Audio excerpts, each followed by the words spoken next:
Brian Coburger has an alibi. What's this hearing for Lori Vallow tomorrow? Carlee Russell, liar, liar, pants on fire. And oh, by the way, that Hunter Biden guy goes to court tomorrow. Let's talk about it.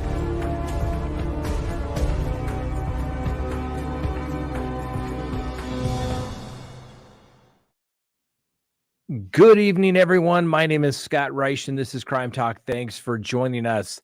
You know the drill. Subscribe if you haven't, like if you do, leave me a comment, ask me a question, and also hit that little bell so that you get notifications of when we go live or put up new content. So it is Tuesday night, July 25th, 2023. Just seemed like it was, I don't know, the first part of July. And here we are, almost to the end, almost August. School will be starting again for all those youngsters out there real soon. Can you believe how quickly it goes by? Well, we have a lot to talk about.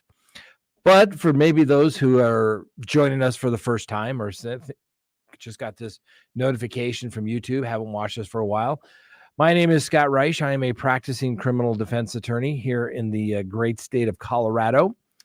I've been doing this for 28 years, practiced in both state and federal court, and have practiced in federal court all over the country. Prior to that, I was a judge advocate in the United States Marine Corps. So I've done the prosecution and the defense side of it as well. So the bottom line is I'd like to think that we know pretty much what we're talking about when we're talking about it. And the reason is, well, because I've done it. I've handled the type of cases that we talk about. And so I'd like to be able to give a little bit of perspective as to what's going on the defense side, what's going on the prosecution side, what's really going on. And for those of you that have been around for a while, you know the reason why we started this channel was that we were so frustrated when you watch the evening news that the reporter standing outside the courthouse for their, evening 10 p.m. news shot doesn't understand the difference between a preliminary hearing and arraignment and is getting it all wrong. And so hopefully by somebody that's been doing this for a while, we're going to get it right. That's our goal, is to get it right. If we mess up, we mess up. And yes, we'll give you our opinion as to what's going on. But if, guess what, new information comes in, we may change the way things are going. That's the way it is in life. That's the way it is for any criminal defense attorney, any prosecutor. Hey, you may have a great case until that one witness you thought had disappeared shows up again, or that DNA result comes back and you think, oh man, things have changed. You've gone from this is the greatest case ever to, oh my gosh, we need to deal this thing right away. So let's talk about Brian Coburger. Okay. This is kind of getting interesting. And let me tell you why I think it's kind of getting interesting. You can tell there's a little tension growing between the defense and the prosecution. Now, there's a document that was filed yesterday. Of course, it makes it up late this afternoon on the Idaho website. But basically, it is a notice of defendant's response to state's alibi demand. Now, generally, and Idaho has this weird rule that you have to do it within like 35 days of the arraignment, but leave was given so that they could file it later. And they're basically said, hey, we're filing this notice of alibi early on, but that's it. And so this notice of alibi isn't really a notice of alibi, because a notice of alibi is supposed to include the people that the defense intends to call for notice of alibi. This is a placeholder saying, I'm not saying there's an alibi, but if there is an alibi, I'll probably get it through the witnesses that the prosecution calls. It's actually pretty genius on the part of the defense attorneys here for Brian Coburger. So let's see what it says. There comes now Brian Coburger, applying through his attorney of record, blah, blah, blah, blah, blah, and files notice in response to the demand for alibi in compliance with Idaho Code Section 19-519 and the Idaho Criminal Rule 12.1. Now, Mr. Coburger notes that Idaho Code Section 19-519, paragraph 4, preserves his constitutional right to silence as well as to testify on his own behalf. Mr. Coburger stands firm on his constitutional right as well as the statutory recognition of that right. Noteworthy is that an alibi indicates a line of proof by which the defendant attempts to show that he could not have committed the crime of which he is accused because he was elsewhere at the time, right? That's an alibi. Couldn't have been me. I was somewhere else. A defendant's denial of the charges against him does not constitute an alibi, but as soon as he offers evidence that he was at some place other than where the crime for which he is charged was committed, he is raising the alibi defense. Mr. Coburger's defense team continues investigating and preparing his case. Evidence corroborating Mr. Coburger being at the location other than the King Road address will be disclosed pursuant to discovery and evidentiary rulings as well as statutory requirements. It is anticipated this evidence may be offered by way of cross-examination of witnesses produced by the state as well as calling expert witnesses. Bam. There's your response to the notice of alibi, which is a non-response. We'll get it to you when we get it. And if we have it, we'll probably get it through an expert, i.e. cell phone records or something of that nature. And then we will also get it through cross-examination of witnesses. I think the food guy is here, gentlemen. Either that or you can answer this phone. Sorry, this is, this happens when you have live podcast and you've ordered food.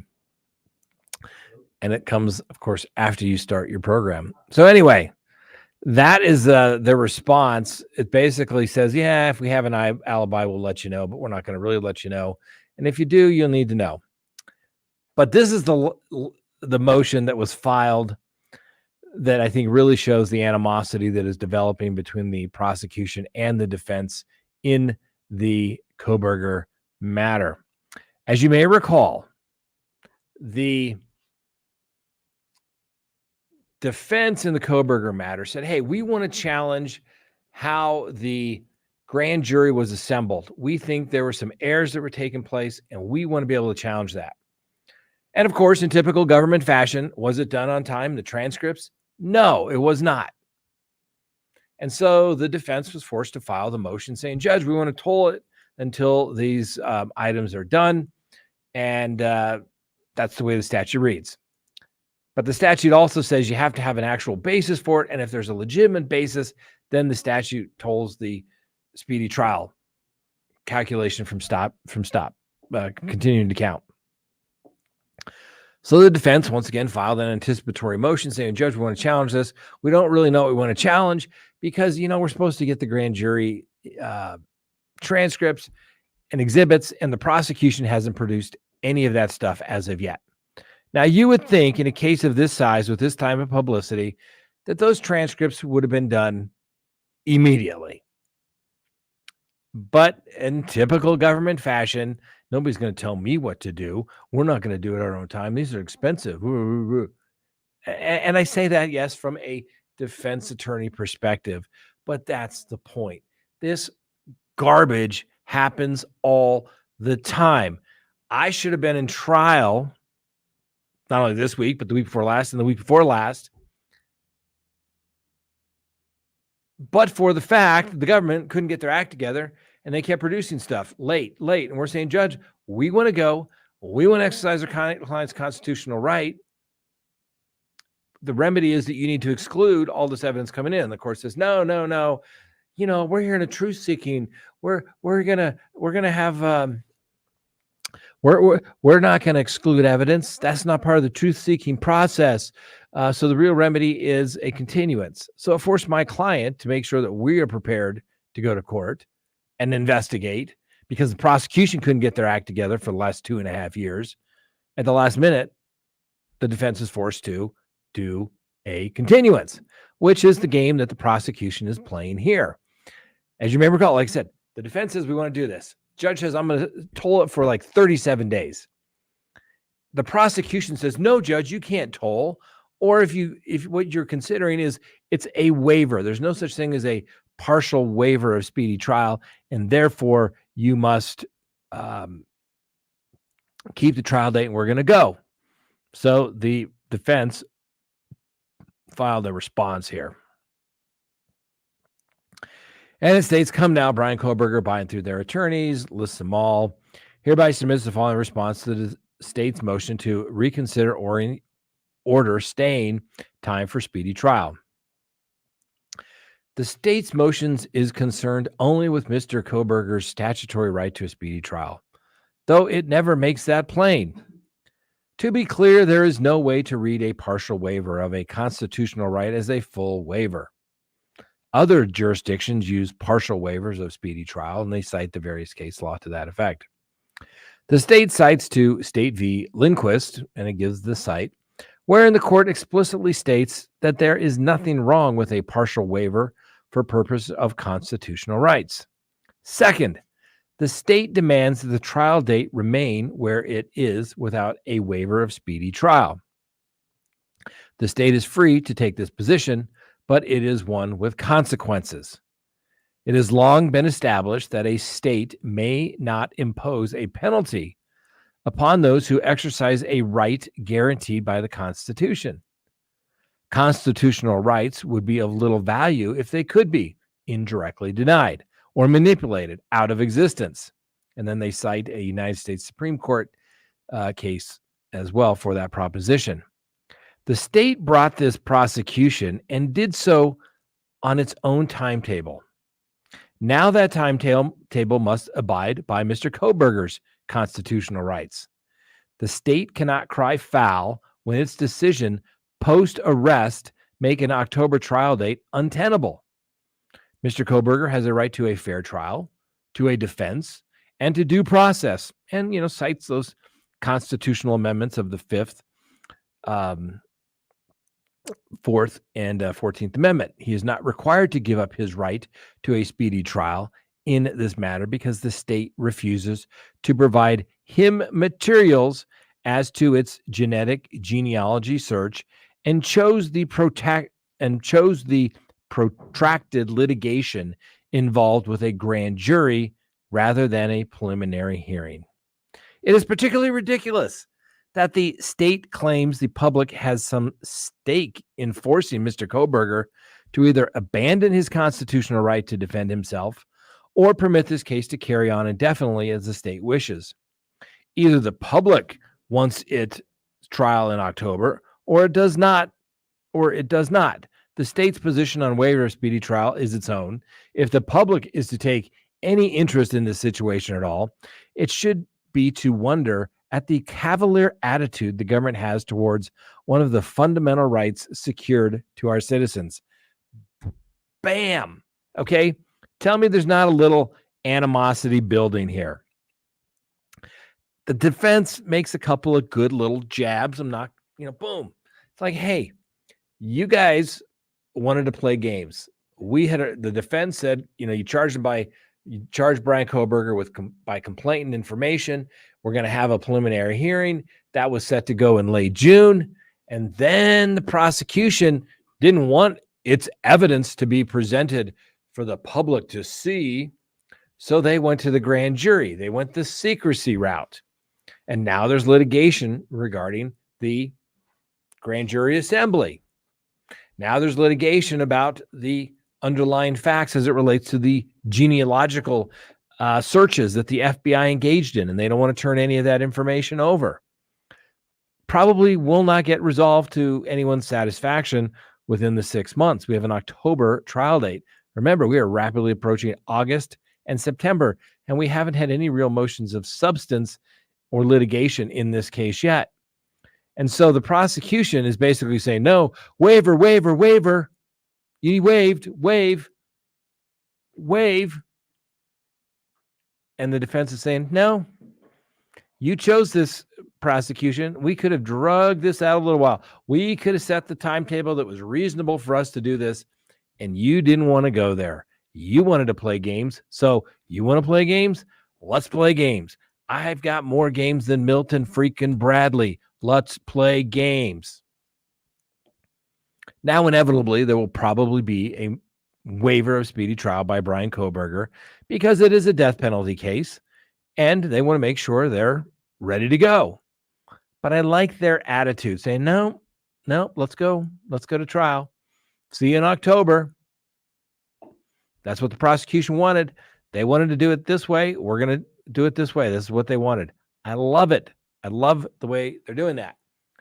Like, more than likely, they're going to waive at some point, but they're trying to force the prosecution because, like I said, when the prosecution, whether it be state or federal, when you indict somebody, you are saying that you are ready to bring the defendant, that we have everything all lined up and ready to go, and they can go to trial within the statutory speedy trial time. That's it. It's that simple. And yet every time it never takes place. Ever. The problem is, what do? Do you go to trial unprepared for your client? Probably not. Then you have ineffective assistance of counsel issues. But here's the thing. The prosecution is probably just as unprepared as the defendant is on something like this. So just go for it. I mean, let's face it. The facts of this case are not that complex. Everyone makes a big deal about homicide trials. They're usually assaults gone bad. They're not that complicated. Somebody came in, instead of punching somebody in the nose, they ultimately did something that resulted in the death of another person. But everybody gets all spun up because obviously it is an extreme sanction. Here, they're going the death penalty. There's no way the defense is going to be prepared to do their defense mitigation work as well as prepare for the factual stuff. Now, you can hire a team of experts. I'm sure they have multiple people working on the cell phone data and every other type of data, probably ID as it relates to the car. The DNA is obviously a big issue that the defense is going to have to explain away. I mean, we kind of know what their theory is, that obviously the police planted the DNA on the sheath of the K-bar, which we just happen to have one here because, well, that's the kind of show we are. We bring in the real stuff. Remember they said there's a little DNA right there, which would make sense if there's a knife in there and you push on it, your DNA could be transferred there. But the defense's theory is, well, that's ridiculous. How convenient that this sheath just happened to be found under one of the victims and just happened to have Brian Coburger's fingerprint on it. But yet his fingerprints are nowhere else to be found. So he managed to keep all of his DNA from the crime scene, but he just happened to leave it here. And yet they have no evidence, as far as we know, tying Coburger to the sheath. They haven't recovered the knife that apparently goes with the sheath. Now, could the prosecution or the police have planted the evidence because they thought this was their guy and they had to get him? I think they had the DNA, though, before. I'd have to go back and look at the timeline. They had a I think they were looking at him, but they didn't know. But then they got the DNA hit. So it just depends on the timing of that. But that's a tough one. That's a tough one.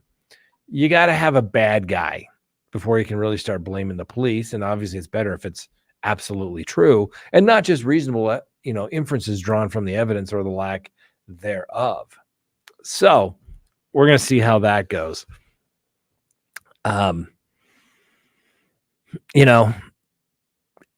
Things are getting testy. I like it because then people are going to start releasing more and more stuff to, jab on the other side. And then we're going to get to find out more. And you have to agree. I mean, why would the prosecution just go to the preliminary hearing? Why not let the world know if you have such a overwhelming case against Brian Coburger? I mean, a judge has already signed an affidavit for his arrest warrant, issued a warrant for his arrest. It's not like the case is going away whatsoever. What? The prosecution didn't want their witness cross-examined on the stand? They're police officers, for God's sakes. Just tell the truth. That's all you have to do. What did you do? And then when the prosecution can't remember what to ask next, their next question is, and what happened next? That's all they have to do. Detective, were you called to a location on a particular evening? I was. What did you do when you arrived? Oh, I did this. And then what'd you do? It's pretty simple. It's pretty simple. Ask non-leading questions. That's all you have to do to be a prosecutor. Put the stuff up, timeline chronologically. In all honesty, it's a hell of a lot tougher to be a defense attorney. I really do believe so. But that's just the way it is. All right, so we got Brian Coburger. An alibi, not an alibi. Like I said, an alibi is the alibi notices that you are going to call your witnesses. And this is, hey, we're complying, but we're not telling you anything, and we'll let you know. We'll have to wait and see. All right, quickly, what is going on with the hearing set tomorrow in the Lori Vallow matter? Now, remember, she is not set for sentencing until the 31st, which is next Monday. But the court has set a hearing, and what is in regards to is the Tammy Daybell's aunt, a lady by the name of Vicky Hoban, filed a request back in June asking Judge Boyce for permission to give the victim impact statement during sentencing. Judge Boyce initially denied the request, saying the Idaho law only recognizes immediate family members as victims, and an aunt does not fit that definition. Hoban responded and said she would like to speak in place of Phyllis Douglas, Tammy Daybell's mother, who died on January 8th. Boyce then issued a follow-up response.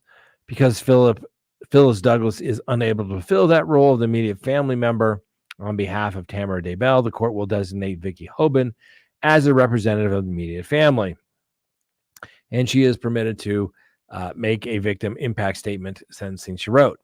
A pre-sentence report filed Friday shows the victim impact statements were submitted by Tammy Daybell's sister, Samantha Gwillem, and her father, Ron Douglas, according to a motion filed by Jim Archibald and John Thomas, Lori Daybell's attorney, obviously because they argue that Hoban should not speak.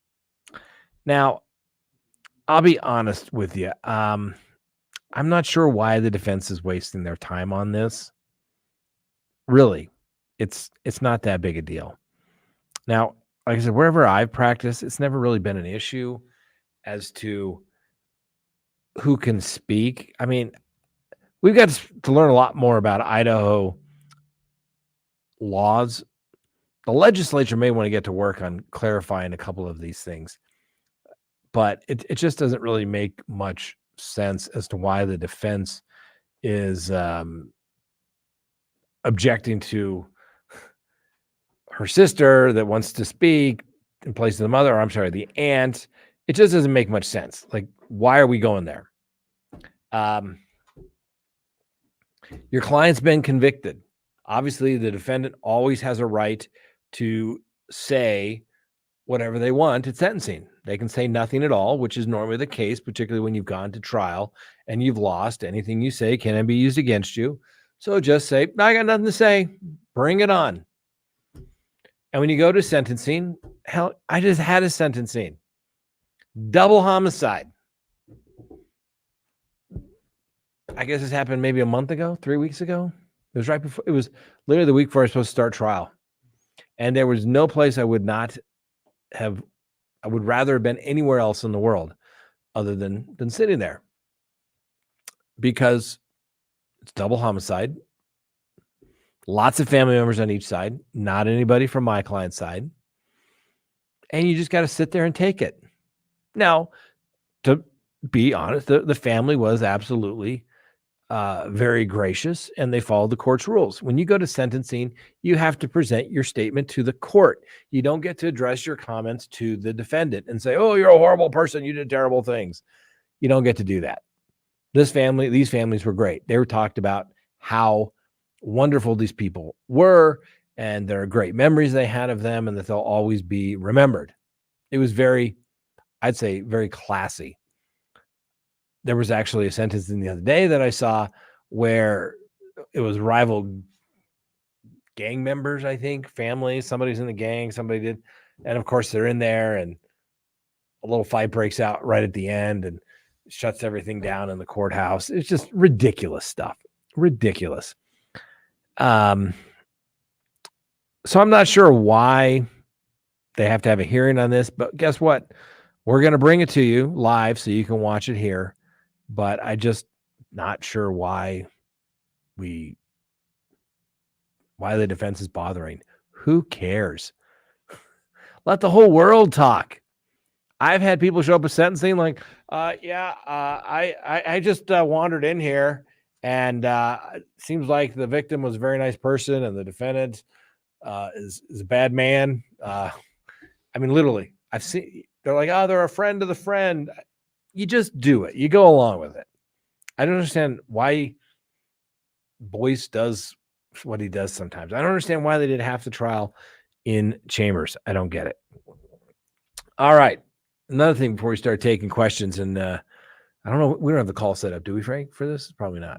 No, we'll do that for our Patreon show. We'll answer questions that anybody has. But Carlee Russell, she led the show today, our regular show that we do every day. Liar, liar, pants on fire. I don't get this. Why do people fake their own disappearance? What are they thinking? I mean, I guess we'll never know exactly where she went because she left her phone in the car.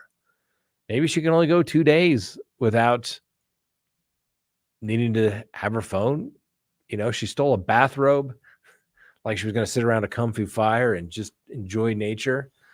And she took some toilet paper, obviously thinking she was going to go somewhere where she wasn't going to have any when she left her job when she left. And of course, everyone looks silly that supported this person. But like, I mean, it just makes no sense to me. Who is a lady in California that faked her disappearance, said she was kidnapped all the while? I mean, you know, and they lie. They put people out there as suspects where their liberty could be at stake because they fit the general description. Now, this one was apparently a white guy with orange hair that came from the trees when she was trying to help the small child walking unattended on a highway. Maybe, I mean, was she, it just, I mean, I'm sure it was attention of some type. She thought she was going to, you know, be the victim, but I don't know why. If she wanted to break up with her boyfriend, she wanted to quit her nursing school. Guess what? That's coming to an end, I'm sure. I know the boyfriend dumped her. She's been fired from her job, probably for stealing. And my guess is she's probably not going to be a nursing student. She really doesn't have the character to be a nurse. I think somebody put in the comments that I would not let Miss Russell near the key to the little bin that holds all the narcotics. Can't be trusted. And that's the thing. Like, you know, when you lie, it means you can't be trusted. It just, you know, I don't know. I feel sorry for her in some regard, but the other side of me is like, yeah, no, I don't. You should be, you know, I don't think you need to go to prison for it, but you probably need something on your record for this to always be there. And you should pay back all the people that volunteered their time, all the resources that were diverted from other things, the fuel for the search helicopters, the boats, the cars, anything that you can put a dollar figure on, she should probably have to pay that back. I don't get why people do that type of stuff. Okay. Another thing I want to talk about tonight before we go to the lines, before we start answering questions is, and then we'll go kind of an open line concept, is Hunter Biden. Now, let's just preface this. This is not a political thing.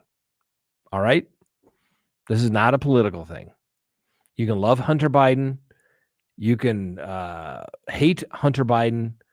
But if you look at this with any sort of intellectual honesty whatsoever, you cannot tell me And this, if people want to talk about a little white privilege coming through, hey, this is the epitome of this. The DOJ slow walks this. Frankly, I'm surprised they even did anything. I think I said a couple of weeks ago, somebody at the DOJ is going to slow walk this, and then they're going to say, oh, we missed the statute of limitations. Oh, shucks. Fiddlesticks. We just missed that statute of limitation deadline, and well, we're really sorry, but our investigation is complete. We just missed it. Exactly. That's it. Liar, liar, pants on fire. And so, but I mean, seriously, that was Hunter Biden's case. I mean, they've known about this, and then you got the whistleblower stuff. And I'm not trying to get political, but I'm just saying, ladies and gentlemen, if that was you or me, you'd be going to prison. Okay? You would be going to prison. And the reason why I bring that up was because as I was preparing for tonight's show, there was an interesting article in the Wall Street Journal. It was an opinion piece by an Eileen O'Connor. And it said, you'd go to prison for what Hunter Biden did. And they went through several examples, for example, where a guy in front of the same judge, last week, U.S. District Court Judge Stanley R. Chesler sentenced a guy by the name of Gabriel Ferrari, owner of the Linden Auto Repair Shop, to 1 year and 1 day in prison after Mr. Ferrari pled guilty to filing a false company tax return. His return failed to include all his income and claimed deductions for personal expenses, including gambling on horse races. In addition to the prison term, he'll be required to pay restitution. Let's not forget, back in the 90s, Leona Helmsley, remember that name for, people a little older? She was the hotelier, and she spent 2 years in prison for defrauding the government by having her business pay her personal expenses and claim tax deductions. If that was you or me, and I guarantee you, okay? Case in point, and I can't remember the young lady's name off the top of my head, but remember, Hunter Biden is going to get a diversion program for filing the false form because he was a drug addict. He was a cokehead. Heck, we got the laptop from hell that clearly documents that he went to rehab. He says he had problems. He liked crack cocaine. And he bought a gun.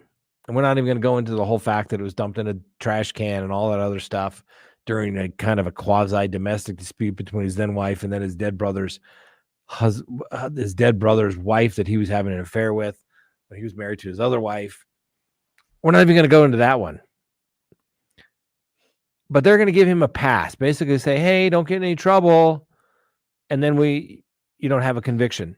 Remember the young lady whose son was, I think, 6 years old down in Virginia Beach, and the kid took the gun that she bought to school and shot the teacher in the wrist, I think, maybe the abdomen as well. She's suing the school district, I think, in Virginia Beach for like $25 million. And she'll probably get a good chunk of that. What did she plead guilty to? She's going to prison on a felony for obtaining a gun when she's addicted to drugs. She admits that she's a chronic marijuana user. She's addicted to marijuana. I think our show was titled, They're Coming for Your Gun, Marijuana Users, or something to that effect. And people are like, oh, Scott, you're just being silly. No, they're not. Hey, use marijuana. It's an addictive drug, Schedule 1. Guess what? Under the law, you should not possess, purchase, or use firearms. That's the law. And they use it when it's convenient for them, just like the lady down in Virginia who's going to go to federal prison for obtaining a firearm because she used marijuana. And we got Hunter Biden, who's getting a complete pass, who was addicted to crack cocaine, gets a complete pass. And if anybody tells me it's not because he is the president's and then vice president's son, well, you're lying. Okay. and it is all the political stuff that goes on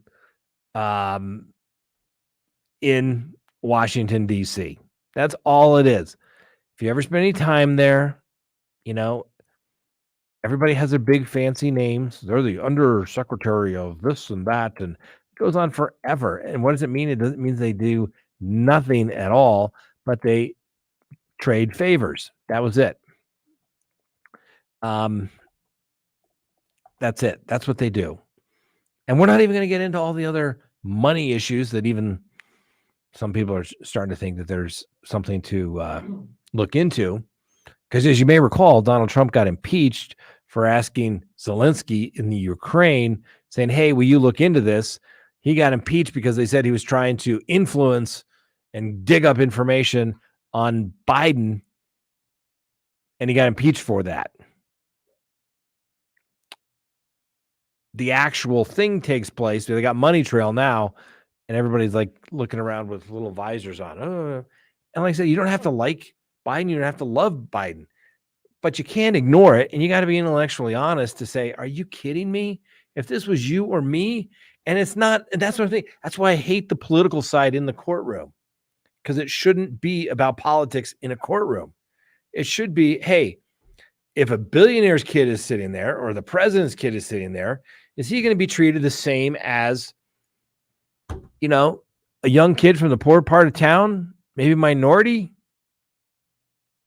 What do you think is going to happen? You wonder why some people think the system's not fair? There you go. Because if justice is supposed to be blind, like old lady Justice sitting back there, is it? If it depends on who your daddy is, right? That's the way the system is supposed to work. That's the beautiful thing about America. Doesn't matter who your dad was. Doesn't matter where you came from. Anybody can be successful. Everybody's going to be treated the same way under the judicial system. Everybody has the same shot. Everybody has the same shot. Not guaranteed equal outcome. Everyone's at least guaranteed the same shot.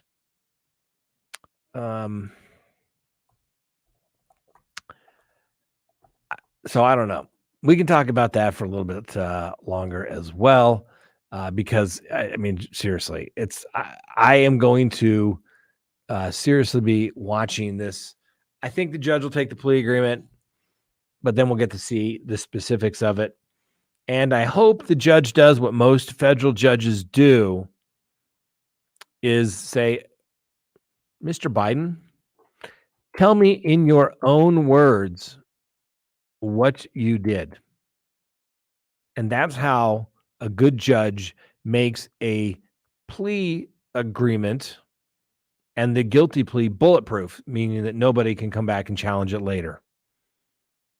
Tell me in your own words what you did. Oh, I didn't pay this. I didn't do that. I murdered so-and-so. Did you do? And make sure they ask for all of the elements of the crime. Have them admit to all the elements of the crime. Therefore, you cannot have them come back later and say, I didn't understand. And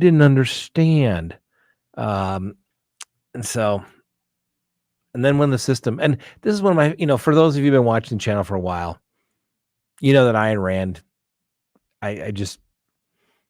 she was a brilliant philosopher, Atlas Shrugged. Read the book. I swear it'll change your life. But this is a great quote. And not to get too far off on philosophy here, so to speak, but this is a great quote. Money is the barometer of a society's virtue. When you see that trading is done not by consent, but by compulsion, when you see that in order to produce, you need to obtain permission from men who produce nothing, when you see that money is flowing to those who deal not in goods, but in favors, when you see that men get richer by graft and by pull than by work, and your laws don't protect you against them, but protect them against you, when you see corruption being rewarded and honesty becoming a self-sacrifice, you may know that your society is doomed. Money is so noble a medium that it does not compete with guns and it does not make terms with brutality. It will not permit a country to survive as half property, half loot. And I think that's just so profound. What do we have in Washington, D.C.?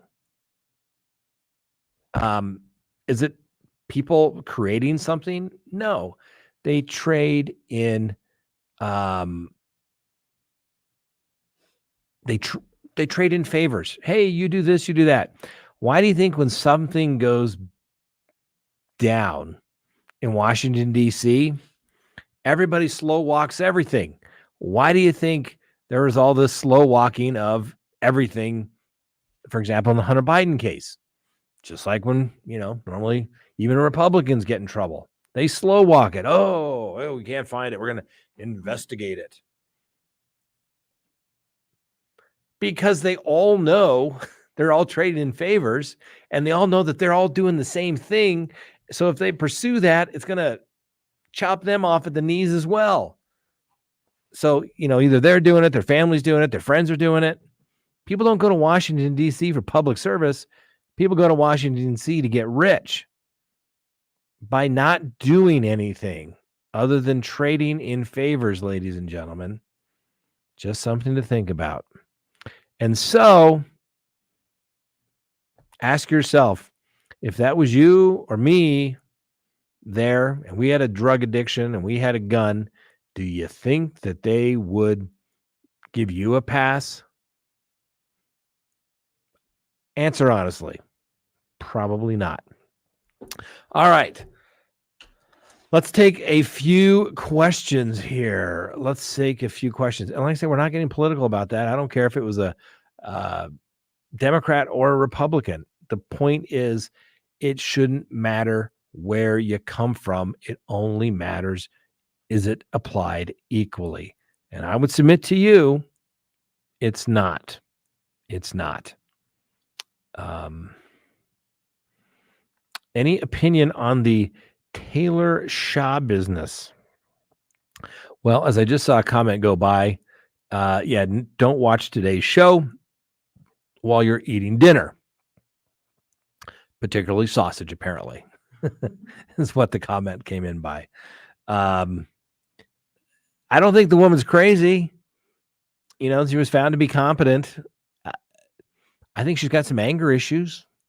I think she's got some real issues. She's probably going to get a cell when she gets to the Department of Corrections by herself because no one will room with her. I mean, she strangled the guy. What was it? Shay something.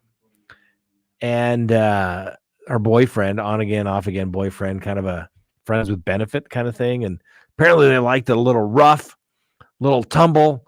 And this time things got a little blue, little kinky. And he wound up she wound up strangling him. And by her own confession, it took 3 to 5 minutes, which is consistent with a good old-fashioned strangling. It doesn't happen just like that. I think strangling is the epitome of after deliberation, because you have to do it for so long for it to actually take place. So Ms. Shaw business does that. Then she starts to get a little, she gets out the fillet knife, starts removing various appendages, apparently does some things with the appendages. And then she's like, hey, that was kind of fun. What do we do if we take these other body parts off? Like, what if we take this arm off and this arm and chop them off at the leg? So there's just a torso there. Oh, and that head, it's not going to fit in the bucket all by itself. So let's take the bucket off. And she did this so that the dead dude's mom would find it. And the cops, we play the video on the show, and we're talking about it. And, they're looking like, oh my God, what is that? I mean, oh, it's severed head. No, nothing to worry about. They're like, hey, can we get some backup here? We really need you. There's a lot of blood here, a lot of blood. So it's just saying, So, yeah, look at her. I mean, does she? I mean, what is she like? Every guy's worst nightmare, or maybe some guy's craziest dream? I mean, I don't know. Apparently, she said by her own statements that they basically liked it a little rough and they were into the whole choking thing. And then she got a little carried away and a little excited. And she played with the dude while he was dead for like 3 hours. I mean, if you saw her walking down the street, would you think, oh my gosh, that woman is going to take you home and chop you up into little pieces? Didn't see that coming. But once again, what does a murderer look like? It could look like anyone.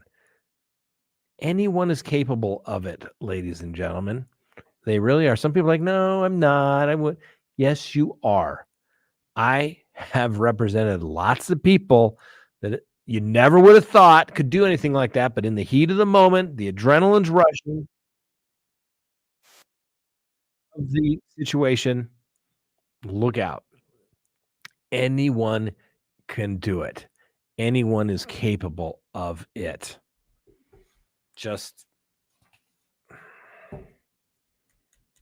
saying. I know. Just saying. Just saying. Yeah, One Way, Atlas Shrugged is timeless. Yes, and I know it is a long, long book. You can get it on audiobook. You can get the abridged version, the unabridged version. But I'm telling you, it will change your life. Were there some super chats up there, Frank, that I missed? Or did No. No? Okay.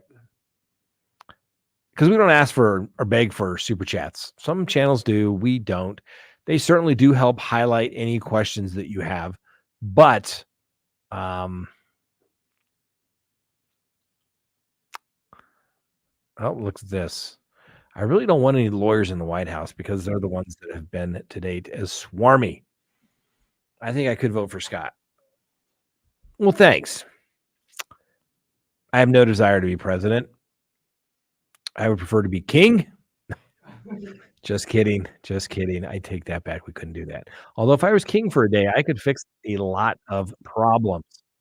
That's for sure. We could fix a lot of problems, but we don't have kings here. That's a good thing. But if you were elected to president, you should work for $1. Everybody should be limited to 4 years in any sort of public office. So you better pick wisely. You got 4 years in one office. That's it.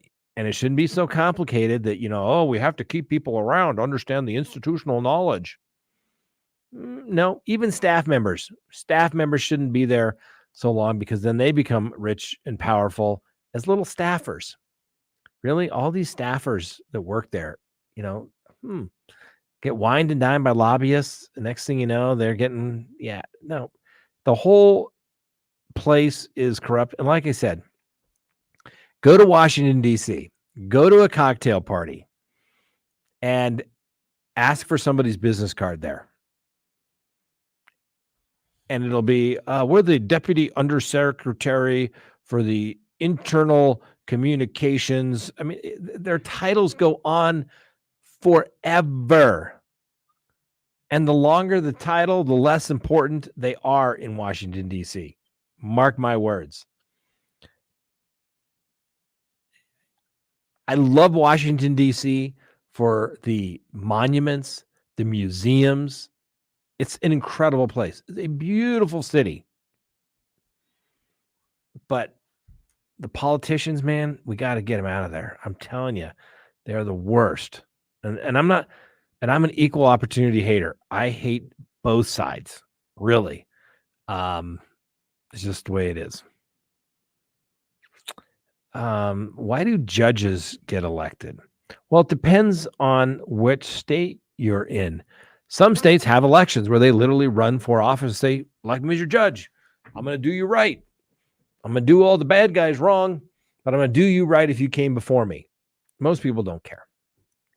Here, where we are in the state of Colorado, if a vacancy comes up, the judicial nominating commission for that particular district, usually it's kind of divided up by counties or the judicial district, has a bunch of people, attorneys, prosecutors, defense attorneys, whatever, citizens on there, and they make a recommendation.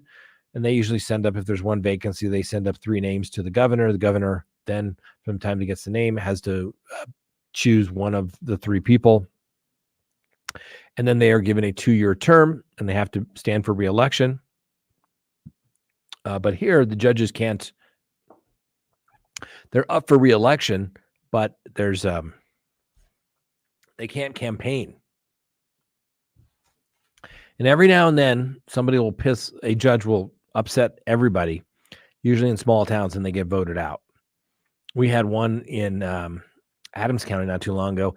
Everybody wanted that particular judge out. The judges didn't like her. The prosecution didn't like her. The defense hated her. She's just mean. She was just a mean person. And, I think you can't be a mean person to be a judge. And I've said this before, and I will say it again. I don't care what affiliation people come from as a judge, but just follow the damn law. Okay? Your job is to call balls and strikes, not to say, have you noticed in the paper now, everyone's like, oh, the decision came out and it was an Obama era judge or a Republican. It was a Trump appointed judge. It's like, therefore, they either have more credibility or they don't have credibility. Well, if they're a judge, they're supposed to just call balls and strikes. That's it. Here's the law. This is the plain meaning of the statute. If it's ambiguous, it goes to the benefit of who, on the defense side, it goes to the defendant on a criminal statute. And we wouldn't need so many lawyers. There wouldn't be so many challenges to every single law that came out if the legislator, both state and federal, would just stop it. We have all the laws that we need. We don't need any more. But they feel like they have to do something so they can go back to their constituents and say, we did it. We passed another law, and it's garbage. Heck, here in Colorado, the legislature repealed the death penalty in the state of Colorado. And they were all patting themselves on the back. This is great. This is great. It's 50 years we've been trying to get rid of the death penalty, and now it's finally done. And somebody said, hey, that's great. But since they're no longer a capital offense, i.e. punishable by death in the state of Colorado, guess what? All those people charged with murder, they're now entitled to a bond. And the bond needs to be no greater than reasonably necessary to assure one's appearance in court. So they don't think about this stuff. And it goes up to the Supreme Court because the judge is like, yeah, I think you're right. It says you can only have a non-bailable offense for a capital offense. A capital offense means you can be put to death for it. But since we don't have it, I guess I got to give this guy charged with murdering his wife a bond. I mean, the lawyers aren't the smartest people in the world either. Frankly, the lawyers that never really practice law, don't listen to them at all. They don't get it because they're just a bunch of hacks that work for lobbyists. And they said, here, Senator, Representative, pass this bill. We wrote it all up for you. I mean, you really think legislators draft this stuff up themselves? No, it's all lobbyists. It's written up for them. Here you go. Here you go. And if it's written one side in their favor, and it's so poorly written usually by lawyers that have never practiced, or they're lawyers in just public policy all their days. And you ever had to litigate a statute? Well, it means you actually have to read the statute. And most people don't really read the statute because they read what they want to hear. You know how you've read something, you've written it, you think, oh, this is great. And you read it and it sounds great. And somebody reads it for the first time and they're like, well, that doesn't make any sense. That's an error. That's kind of the way legislation is done. They all read it. Oh, it sounds so great. We should be so proud of us. And then, little knuckleheads like me get down there and like, well, that statute doesn't make sense. They didn't put a comma in there. So therefore it only means this and not that. And let the litigation begin. So Like I said, you don't like a statute the way it's written? Blame the legislature. Blame the lobbyist that gave it to the legislator to do it. Just all right. And that's for both sides. It doesn't matter. Doesn't matter. All right. Look at that, how fast the time goes. Can you believe how fast the time goes?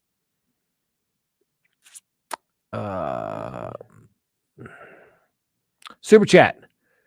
Should the judge in the Karen Reed case step down?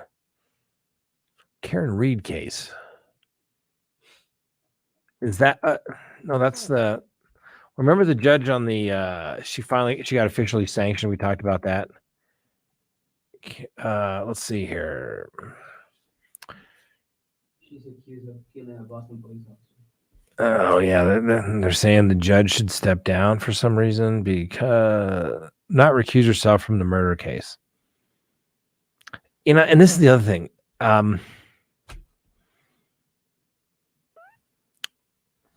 Let's take a quick look here because it was a super chat. They deserve an answer. Karen Reed, judge, recusal.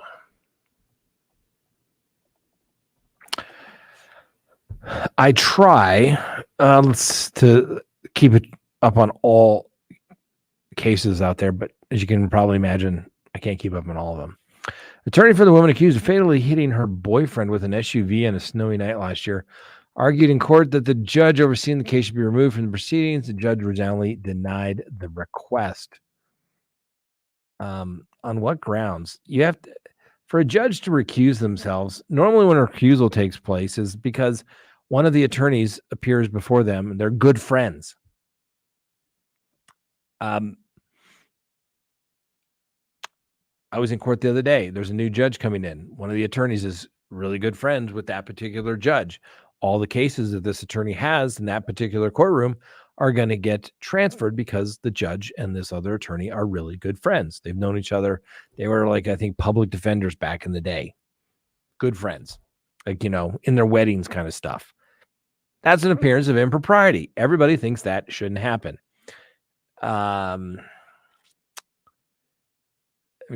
Committing crime to cover it up. Let's see here. Okay, they're factual. Jackson I included a public perception the judge may have a personal connection to one of the witnesses. He also suggested that the court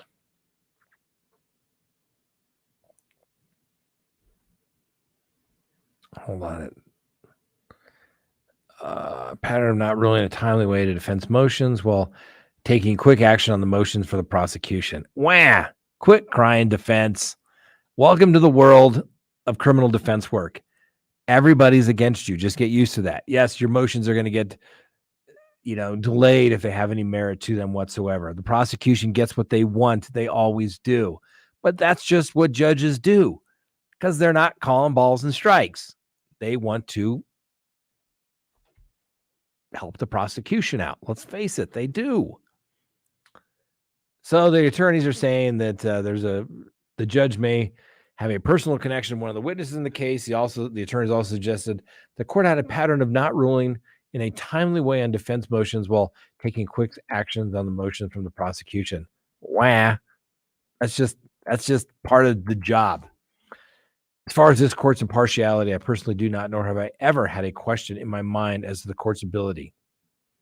Of course, that's what DA says. And the judge denied the request. I don't think that's enough for the judge to recuse herself. And my experience is, when you start attacking the judge personally, things usually aren't going to go well for you from there on. What can you do? Yeah.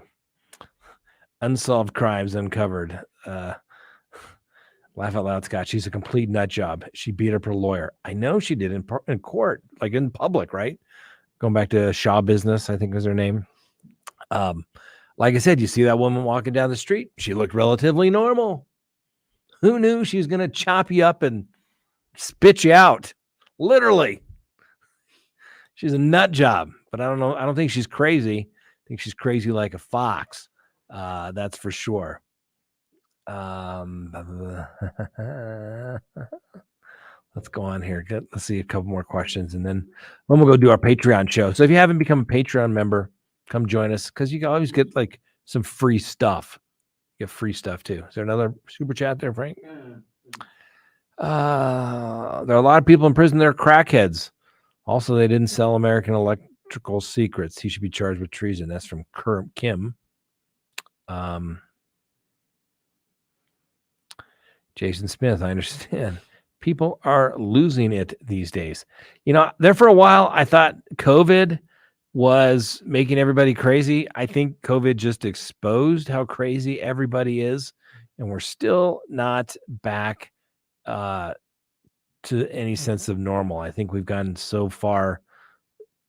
You know, the pendulum always swings back and forth, goes this way, and then it comes back and goes out. And then when it pendulum comes back to the center, somebody pulls it again and it goes back the other way. It's just the way it is. Yes, drugs are bad. I agree.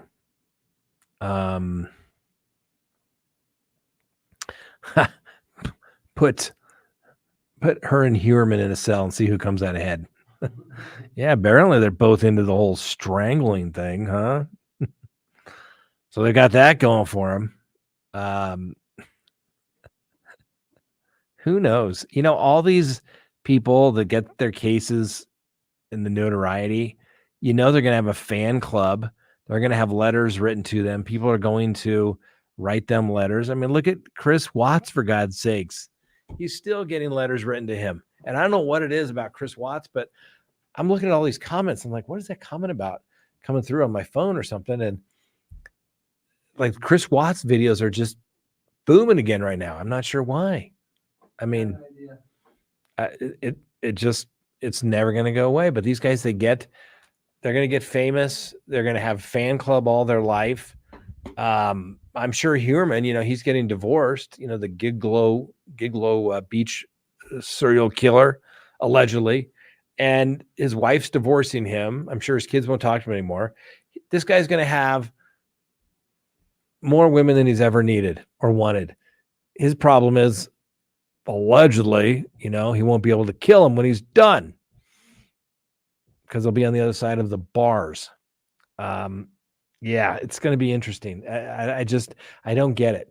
And I'm telling you, everybody knows somebody, right? They're dating somebody in prison, or they dated somebody that just got out of prison. And don't get me wrong, people can change. I get that. But if they're not getting out, I just think, like, why are you wasting your time? Why are you wasting your time? I just don't get it. I just don't get it.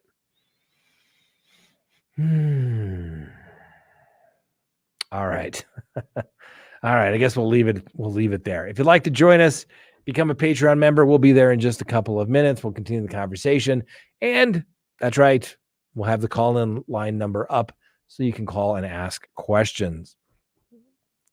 Okay, one clumsy clairvoyance. Are there many wrongful convictions in the system? Yes. I think it's getting better, though. I think DNA helps tremendously. Most of the wrongful convictions are based upon faulty identification, and usually you didn't have any physical evidence tying it, but they had somebody saying, oh, that's the guy that did it. And the people come to court, and then they figure out, oh, well, I guess that really wasn't the guy. I didn't really know. Yeah, I think it's getting better, but there still are innocent people in jail. Nobody wants that for sure. We want to get it right. Obviously, it's better if we get it right the first time through, but if we get it wrong, we need to fix it. All right. Thanks for joining us tonight. We'll see you all over on the Patreon side here in about 5 minutes. Have a wonderful day. We'll see you next time.